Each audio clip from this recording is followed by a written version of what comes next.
ప్రైజ్లాడండి. ఎలా ఉన్నారు? బాగున్నారా? ఇదేనా దేవుని వాగ్దానం చూసుకుందామా? రండి, చిన్న వచనం పాడుకుందామండి. నీ సౌందర్యము యెరూషలేము, నీ పరిపూర్ణత సీయోను శిఖరము, నీ పరిపూర్ణత నా జీవిత గమ్యము,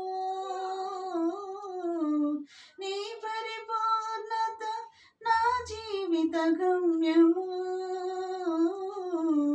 నీ పరిపూర్ణత నా జీవిత గమ్యము.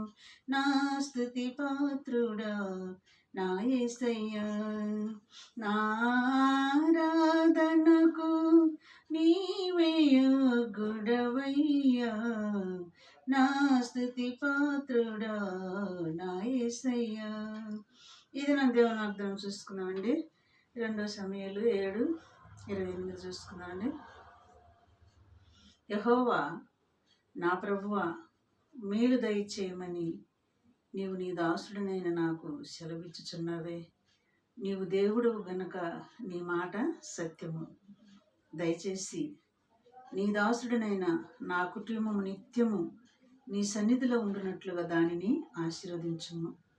యెహోవా నా ప్రభువా, నీవు సెలవిచ్చి ఉన్నావు.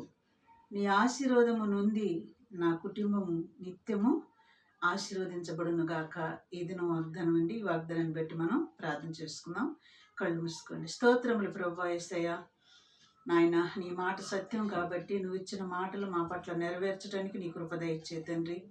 మా కుటుంబాలు ప్రభువా నిత్యము నీ సన్నిధిలో ఆశీర్వదించబడినట్లుగా దీవించమని నజరేయుడైన యేసయ్య నామములో అడిగి వేడుకుంటున్నాను తండ్రి. ఆమేన్. God bless you.